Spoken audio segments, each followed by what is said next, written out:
Segundo informações da Folha de São Paulo, o Congresso Nacional e o Supremo Tribunal Federal discutem um acordo para reduzir as penas dos manifestantes condenados pelo 8 de janeiro.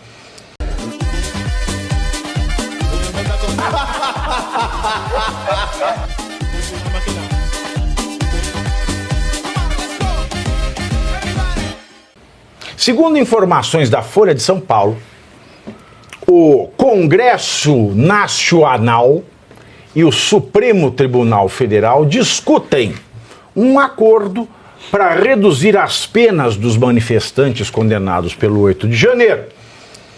Os presidentes do Senado, Davi Alcolumbre, e da Câmara dos Deputados, Hugo Marmota, estariam finalizando, em articulação com o STF, a negociação dessa proposta. O ministro e relator dos casos, nosso ditador, nosso presidente de fato, nosso tinhoso, nosso sete peles, ele que também atende por Lúcio Ferraz, carinhosamente conhecido como Lúcifer, ele que também atende pelo nome de Rivaldo Jesus, ele que se põe uma peruca, disfarça-se de marido da Barbie, porque se Deus é por nós, quem será contra nós? Ele que é o alfa e o ômega, o começo, o meio e o fim. Ele, a quem nós somos obrigados a dar toda a honra e toda a glória pelos séculos dos séculos sob pena de prisão. Ele que é o cara, o caramba, o caraô.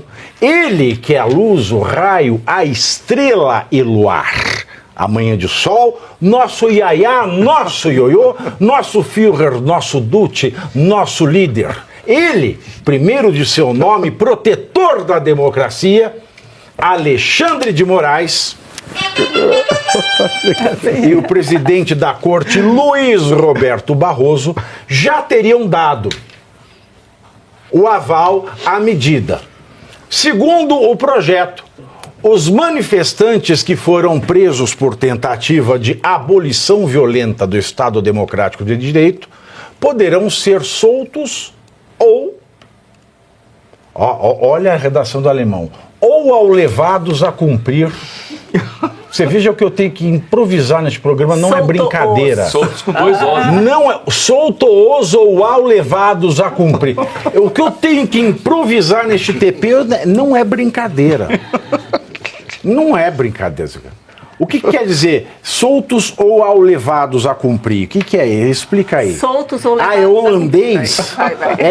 Não, isso é em holandês, alemão. Fala holandês, não, é em holandês. Soltos ou levados a cumprir prisão no regime semiaberto ou domiciliar. Em contrapartida, a proposta aumenta as punições para eventuais líderes da suposta tentativa de golpe.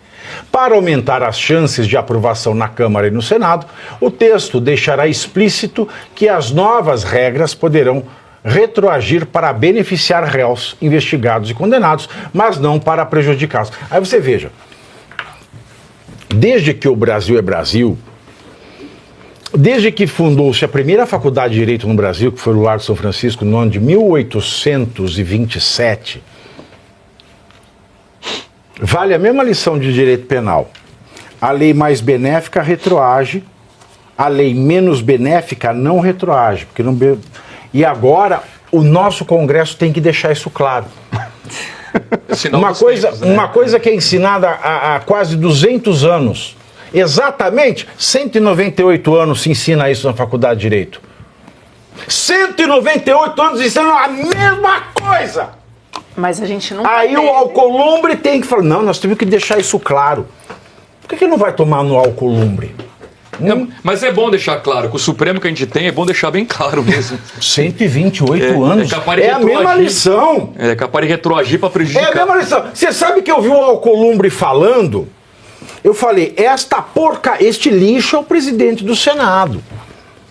Não só do Congresso. O Congresso é o dono da lei, que é o legislativo. É a junção lá das duas casas que representa aquele que é dono da competência de fazer a lei, revogar a lei e alterar a lei. Aí ele falava o seguinte, não, a lei tem que deixar claro que quem está no comando tem que ter uma pena maior que quem não está.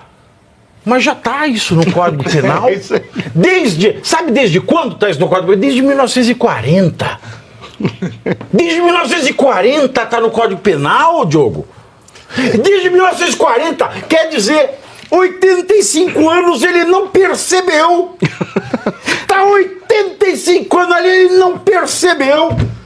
Aí depois ele fala, não, quem teve a participação porque estava no calor lá da multidão tem que ter uma pena menor, temos que deixar claro isso. Também está lá. Também está no Código Penal, faz 85 anos que está no Código Penal.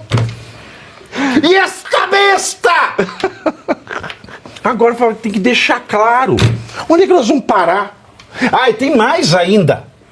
O advogado Marco Aurélio de Carvalho, coordenador do Prerrogativas, que é o grupo ligado ao governo Lula, disse que a eventual aprovação da lei que visa diminuir apenas os condenados do 8 de janeiro seria uma verdadeira aberração. Aspas para ele, é um tsunami inconstitucional. É muito grave. É um sintoma de que os poderes não se respeitam. Como é que eles vão conviver de forma harmônica se um interesse, evidentemente, nas competências do outro? Se um interfere nas competências do outro, fecho aspas. Tá? E tá bom, pode passar essa pauta. Aí não vou falar do Mota, não, que eu também estou irritado. Já falei do Alcolumbre. Já. Posso falar aqui? Bando de imbecil. Não, eu nesse sentido eu tenho que concordar com o Marco Aurélio de Carvalho, no sentido de que realmente, como é que pode um poder interferir na competência do outro, que é exatamente o que está acontecendo aqui, quando você pega o presidente do Congresso, a gente pega o presidente da Câmara e do Senado e eles vão pedir bênção para o STF da lei. Eles vão lá, eles devem ter entrado no gabinete do Barroso, do Alexandre de Moraes, assim, ministro, escreve aqui para mim qual a lei que o senhor quer, redige aí, me dá aqui. Oi, ministro, né? Hoje eu estou lubrificado. Escreve aqui para mim, me diz exatamente qual que é aquela lei que o senhor gostaria. Como o incompetente pode ser competente para algo? Solucione. Mas é isso. O que está mostrando aqui, ele tem razão. Como é que dá para conviver de forma harmônica se um interfere na competência do outro? E eu vou continuar aqui, porque o Mota está se sentindo ofendido, dizendo que o Supremo está interferindo demais no Congresso, né, que era o final dessa história toda. E aí, eles estão de 4. Essa é a realidade. Porque a posição, qual que é a posição do Mota? Olha, de 4, de ladinho, papai e mamãe, frango assado, qual que é? A gente tem 513 deputados. 262 assinaram o PL da urgência. 262. Mas já tiraram, tem menos já tiraram. A Renata Abreu já tirou. Pois é, aliás, guardem os nomes. Mas aí o que eles fizeram, né? Aí o que eles pegam ali? Ela vai pôr H no nome do partido dela. Sabe lá Deus o que eles fizeram. PH. Pois é. Aí o que ele faz? Ele pega, dá de braço com o Alcolumbre. Por via das dúvidas, quem vai escrever a lei é o Alcolumbre. Alguém acredita que essa lei vai ser escrita pelo Alcolumbre? Não, alguém acredita que o Alcolumbre sabe escrever? E aí eles vão lá no STF, gente. Aí eles vão no STF e dizem assim, Barroso, Alexandre, o que vocês topam aqui? Olha, eu vou falar isso aqui, eu nunca vi um escárnio tão grande como esse. Sabe o que vai acontecer? É isso, o Alcolumbre vai fazer a lei, né? Quem vai escrever, a gente sabe quem é que vai escrever essa lei, lá no STF, provavelmente ela vai ser escrita e vai em provar... Em linguagem neutra. Em linguagem neutra, e vai mais uma vez pedindo aborto no final, porque na entrevista do Barroso, não sei se vocês separaram esse detalhe, ele fala da anistia, e pergunta assim, como presidente do Supremo, você tem algum arrependimento? E ele falou de não estarmos numa sociedade madura o suficiente para discutir o aborto. Então, é isso aí, eles vão fazer em linguagem neutra, sei lá o que eles podem enfiar ali dentro. Neutra. E vai botar o Congresso na sua posição fetal aqui, ó, em que ele se encontra inerte absolutamente inerte desde que Daniel Silveira foi preso, desde que eles aceitaram esse absurdo, desde que eles não fizeram nada para parar o inquérito do fim do mundo, desde que eles arquivaram todos os pedidos de CPI dos ministros do Supremo e de CPI de abuso de autoridade. É isso, eles estão permitindo que o STF simplesmente mande todos para casa. Agora, para que a gente paga 503 deputados, 81 senadores? Não, se e quem vai escrever a lei... Paniguado? E os 50 paniguados? Não, e ainda vai ser pior, viu, Pavinato? Porque no final das contas, o Lula vai lá e ainda vai sancionar, deixando essas pessoas. Ele ainda vai aparecer como o salvador, talvez, da Débora, né? Olha, eu vou falar uma coisa. Que é, pra mim, assim, é um teatro isso aqui, tão perverso, que, cara, ninguém conseguiria escrever uma história dessa. Sério, cara, ninguém conseguiria. Agora, haja ficção. estão chamando manifestação pro dia 7 de maio. Quem? É palhaçada, né? Quem tá chamando? A oposição, o Bolsonaro. Estão chamando uma manifestação pro dia 7. Não. Fala pra mim. Pra que manifestação pra quê?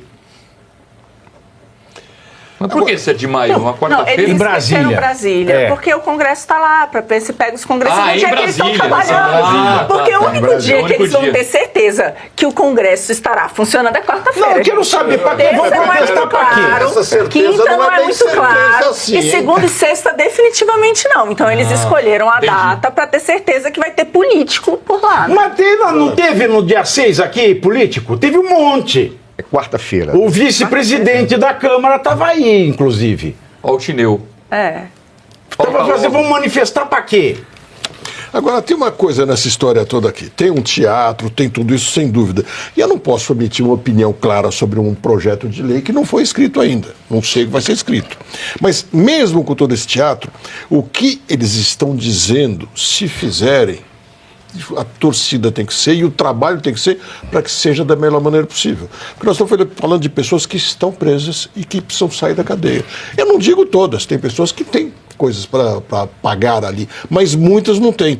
Então, se esse projeto fizer duas coisas que eu acho fundamentais, que é rever essa história de que atentado contra a democracia se soma à abolição do Estado de Direito, e os dois juntos podem dar 16 anos de prisão para alguém, isso para mim não faz o menor sentido. Se eles revogarem esses artigos de lei, que na minha opinião estão errados, e reduzirem as penas para aqueles que estão presos, pelo menos haverá a solução no caso deles.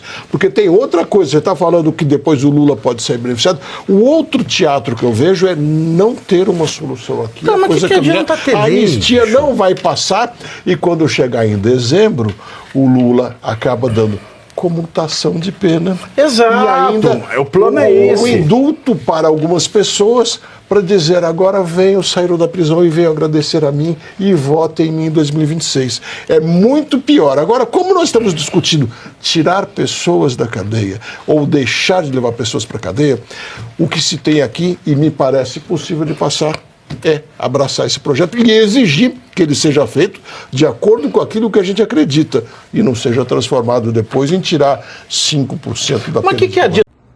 E você aí já está preparado para ter todos os argumentos para dizer que Marx não foi um cara legal, para dizer que o comunismo não é um lugar para diversidade, para desmontar essa grande fake news histórica da esquerda, que é repetida por nossos professores de história, de geografia, de sociologia, que é repetida nas universidades, que é repetida nos livros. Está preparado para dizer por que Marx não era um cara legal e por que todo marxista raiz também não é, e porque o comunismo é terrível. Você já leu nos Anais de Marx? Pois é, aqui nesse livro você vai encontrar tudo o que você precisa saber para responder aquele sabichão que diz que Marx é um cara legal, pois não é. Leia agora, nos Anais de Marx, a trolha do comunismo transviado para encaçapar idiotes. À venda em todas as livrarias do Brasil, pelo site ou nas lojas físicas. Não deixe de ler.